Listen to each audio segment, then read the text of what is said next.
Assalamualaikum warahmatullahi wabarakatuh. Perkenalkan Bapak, saya Mufid Nurtolis dari Pendidikan Sejarah Universitas Negeri Jakarta, dan ada teman saya Muhammad Rahim Akbar juga sama dari Pendidikan Sejarah. Tujuan kami ke sini untuk mewawancarai Bapak guna memenuhi mata kuliah kami sejarah lisan. Ini kita akan mewawancarai Bapak tentang Bapak sebagai penggiat budaya wayang ukur. Mungkin bisa langsung saja ya Pak. Ya. Untuk pertanyaan yang pertama itu mungkin bisa perkenalan dari diri Bapak sendiri dan latar belakang Bapak dalam budaya wayang ukur itu seperti apa. Baik, perkenalkan nama saya Yoyo Adiwahyono. Saya latar belakang pendidikan itu di bidang ekonomi keuangan, spesialisasi pajak bea cukai. Jadi saya juga menggeluti bidang seni dan budaya. Seni bicara tentang keindahan, sedangkan budaya bicara tentang kemasyarakatan. Jadi seni yang indah ini perlu dimasyarakatkan dan menjadi jiwa daripada masyarakat. Karena setiap orang itu dikaruniai jiwa seni, sehingga dengan seni orang akan kelihatan dia berbudi luhur, bermartabat dan beradab. Saya juga seorang jurnalis, dari terakhir saya dulu di wartawan harian atau koran sejak tahun 81 sampai nanti saya menjadi jurnalis di majalah Jurnal Prisma, majalah jurnal nasional dan internasional. Nah, kebetulan saya dan Mbak Kasman ini pernah bekerja di majalah Jurnal Prisma, sehingga di situ banyak sekali pertemuan-pertemuan dan perkenalan dan akhirnya berkelanjutan. Akhirnya dikecocokan, maka Kasman butuh teman yang bisa ikut mengembangkan wayang ukur hingga saat ini. Wayang itu adalah sesuatu yang sangat paripurna, sistem kebudayaan lengkap. Di situ ada beberapa unsur, misalnya ada unsur filsafat, unsur sastra, seni, kemudian drama, pedalangan. Kira-kira ada sekitar 17 unsur di dalam wayang tadi. Jadi dalam wayang itu ada pedalangan. Nah, di wayang ukur juga ada dalang juga, tapi anehnya di wayang ukur dalangnya minimal 3, bisa sampai 10 yang pernah kita lakukan seperti itu. Tentunya cara memperlakukannya berbeda. Jadi untuk berikutnya memang perlu sebuah manajemen, harus ada manajemen, artinya ada perencanaan. Atau siapa yang mampu, siapa yang harus memainkan wayang, siapa yang jadi dalang, lakonnya apa, itu semua nanti dirancang. Terus kemudian persiapan, kemudian harus siap, baru bikin pelaksanaan. Nanti akan saya jelaskan juga betapa rumitnya menyajikan sebuah pertunjukan wayang ukur karena di luar dari kebiasaan yang ada. Mungkin gini Pak, bisa saya simpulkan tadi latar belakang Bapak kan dari jurnalis, terus bertemu dengan Bapak Kasman ya tadi ya, terus ada kecocokan untuk meneruskan budaya wayang ukur tadi. Nah, tadi kan juga Bapak menjelaskan bahwa persiapan wayang ukur itu perlu begitu banyak. Maksudnya kayak ada dalang yang minimal 3 dan maksimal bisa 10 dan pemerannya juga banyak. Nah, mungkin dari situ tuh berarti wayang ukur dan wayang kulit kan berbeda. Perbedaannya sendiri itu gimana? Jadi kalau dibilang perbedaannya di mana, wayang, orang tahu wayang ada namanya wayang purwa, ada yang wayang modern, ada wayang yang kontemporer. Kalau yang wayang purwa itu bisa dilihat di Keraton Surakarta, Keraton Yogyakarta, di Pakualaman, di Mangkunegaran. Itu sudah ada pakemnya. Jadi pakem yang atau textbook yang sudah ada di Keraton Jogja itu biasanya berbeda dengan yang ada di Pakualaman. Keraton Jogja di Keraton Solo juga pakemnya beda-beda, textbooknya beda-beda. Nah, kalau di wayang purwa itu menceritakan tentang Ramayana dan Mahabharata. Nah, di dalam pakem wayang purwa ini itu hanya ada satu dalang, tidak ada dua dalang. Dalang yang ngomong sendiri, yang memainkan wayang dan memandu ilustrasi musiknya. Dia yang sebagai the leader di dalam suatu pertunjukan. Itu dalam konsep pakem wayang purwa. Nah, di wayang yang modern itu sudah mulai mulai ada penambahan atau kolaborasi misalnya wayang kulit ada pelawaknya, wayang kulit ada bintang tamunya, kemudian wayang kulit ada penarinya di atas panggung yang sama, dia bisa berkolaborasi gitu. Jadi mungkin sedikit tentang lighting dan sebagainya mungkin juga ada.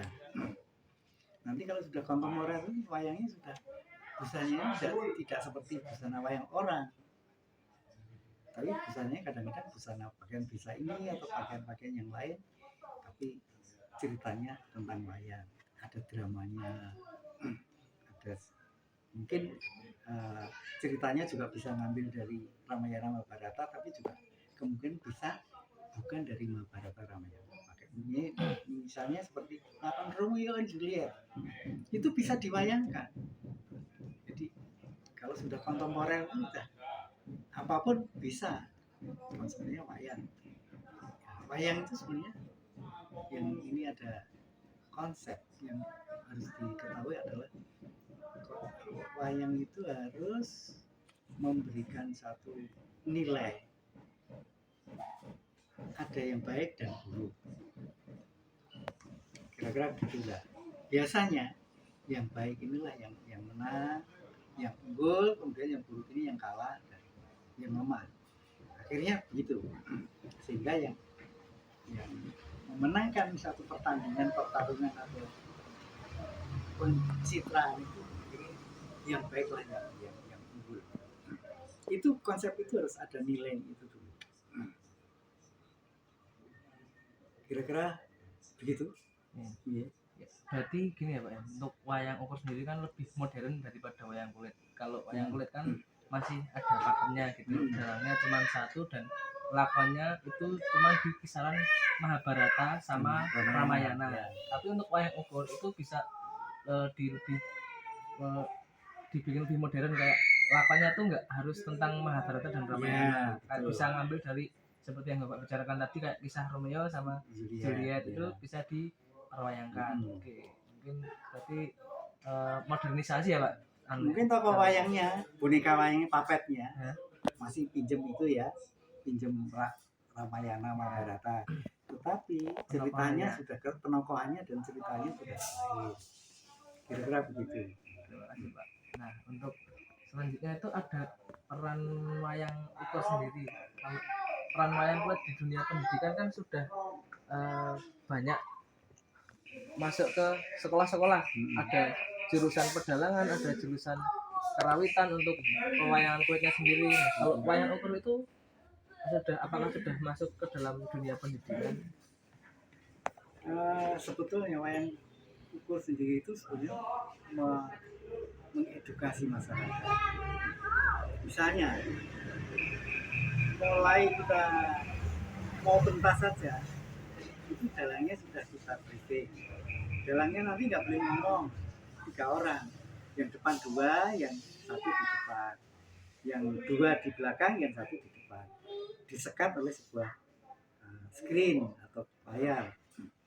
Nanti kita ajari bagaimana sinkronisasi, sinergi dan koordinasi. Nggak boleh ngomong. Lalu yang ngomong siapa? Yang ngomong teman-teman yang jadi narator, jadi vokal, jadi seperti pidato gitu. Nanti kalau suaranya Subadra, yang ngomong ya cewek, jangan laki. Nanti kalau ada Rawana, nanti suaranya ya laki, tapi yang karakternya keras gitu. Tapi kalau nanti ada tokoh boneka Janoko, itu naratornya kita cari orang yang lemah. Ya, mengenai tentang edukasi, sejauh mana wayang itu berperan mengedukasi masyarakat. Isinya wayang itu menceritakan tentang apa ya, intinya menyampaikan pesan tentang perdamaian. Jadi ada pesan perdamaian. Oleh karena itu caranya perdamaian gimana? Harus melakukan kerjasama atau perkawinan. Jadi setiap pertunjukan wayang ukur itu mesti harus ada love dance. Pakemnya wayang ukur. Karena apa? Unsur laki dan perempuan adalah beda-beda. Jadi kalau yang beda disatukan akan jadi indah, bisa menyampaikan meneruskan keturunan. Kalau laki sama laki nggak bisa menurunkan keturunan, cewek-cewek nggak bisa, makanya harus ada laki perempuan. Itu nanti kalau dinaral lebih jauh lagi, seperti kita membawa laptop, komputer atau handphone, itu kan handphone bisa hebat itu karena perkawinan dari beberapa unsur, beberapa aspek, beberapa unsur dikawinkan sehingga menjadi kehebatan. Makanya di wayang ukur sebenarnya menekankan tentang gotong royong, pentingnya gotong royong atau perkawinan. Jadi perkawinan itu penting, jangan sampai terjadi kontra atau permusuhan. Ada falsafah yang mengatakan rukun agawi santoso, cerah agawi bubrah, bersatu kita teguh, bercerai kita runtuh. Nah, itu sebenarnya cara wayang ukur menyampaikan pesan-pesan di dalam lakon itu ada seperti itu. Nah, caranya bermain di wayang ukur antara penabuh dan penabuh dengan dalang, dengan sinden, dengan penari harus berperan beda-beda, tidak boleh sama. Nah, disitulah terjadilah suatu harmoni. Jadi ada sebuah simfoni, alat orkestra yang beda-beda, tapi begitu dimainkan terjadi suatu harmoni. Itu goal yang ingin kita sampaikan kepada penonton. Dan nanti penonton bisa menyimpulkan sendiri. Oh ya, kalau begitu tidak ada Superman, di sini ada super team. Tidak ada Superman, yang ada seperti itu.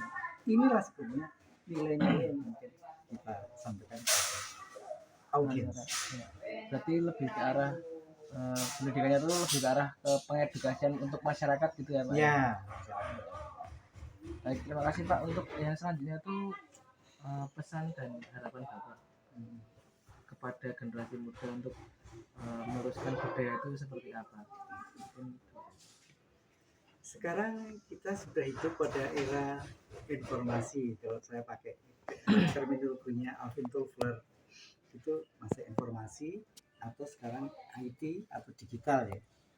Gunakan media digital itu untuk Anda berkarya. Apa saja, bikin wayang, mau dibikin wayang komik digital, mau dibikin wayang kartun dan sebagainya.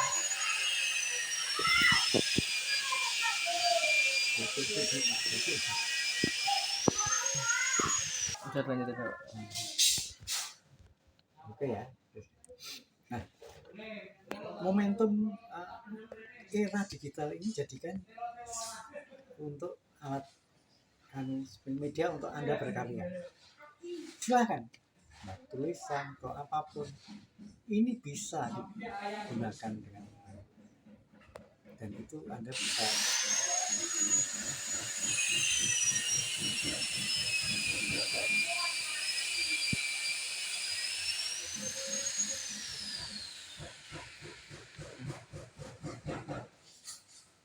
ya.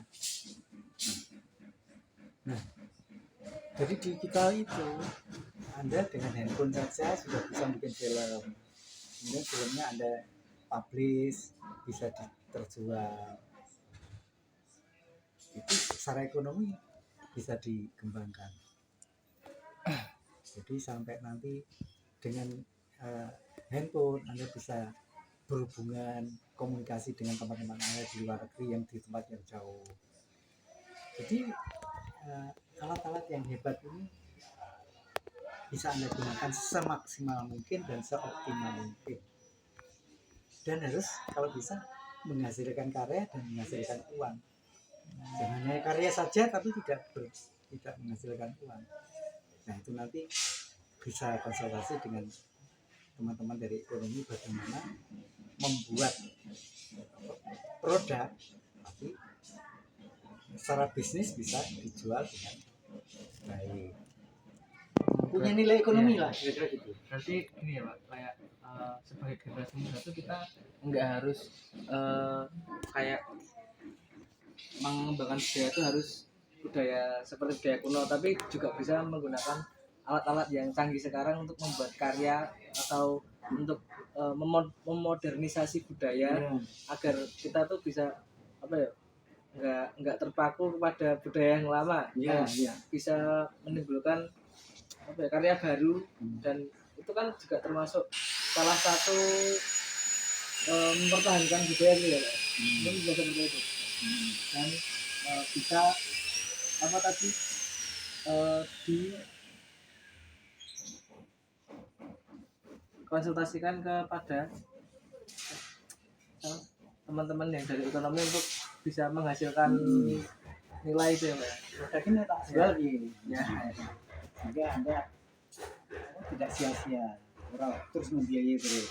Nah, ini ada pesan dari Sri Sultan Hamengkubuwono ke-9 almarhum. Budaya lama boleh dipakai, tapi kalau sudah tidak bisa dipakai lagi, tinggalkan. Kita harus pakai yang bisa dipakai. Kalau memang eranya era baru, silakan dipakai. Terus yang sakrawan kita juga begitu. Gamelan ini bisa kalian bikin terserah. Nek perlu aku tinggalin. Nek kalau perlu aku tinggalkan saja. Kamu mau olah gamelan ini dengan jazz, dengan apa, dengan yang kontemporer boleh. Asal kamu berekspresi, bisa berkarya, bisa menyenangkan masyarakat dan berguna bagi masyarakat. Itu berguna dan dibutuhkan, kalau perlu dibutuhkan masyarakat. Bilang berguna tapi ada masyarakat tertentu tidak butuh atau karena Anda berkarya yang dibutuhkan masyarakat. Itu biasanya segmented. Jadi ada segmen tertentu. Kalau orang pedesaan, oh senengannya baju ini warna krem. Kalau orang-orang yang kiai warnanya yang tidak krem gitu.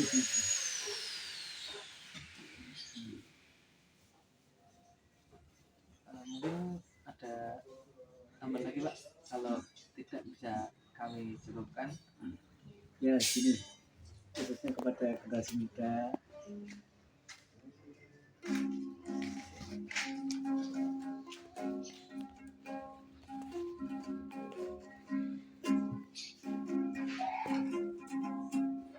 saya punya pesan pada generasi muda. Ada 3 hal yang sifatnya harus diketahui: perubahan, pembaruan, dan perbaikan. Perubahan itu selalu terjadi, dan itu harus ada langkah-langkah pembaruan dan langkah-langkah perbaikan. Kalau istilahnya perbaikan itu kalau orang Jepang namanya kaizen, jadi perbaikan terus menerus.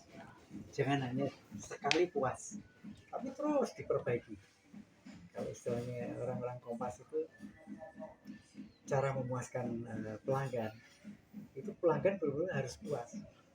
Mungkin kepuasan yang kemarin kita tambahin lagi supaya dia lebih puas lagi. Mungkin puas harganya lebih murah, mungkin kualitasnya lebih bagus. Mungkin kalau dia kemarin beli 1000 dapat 1, sekarang 1000 bisa dapat 2. Jadi ada 1 syaratnya. suatu produk itu bagus, kualitas, harga, dan delivery.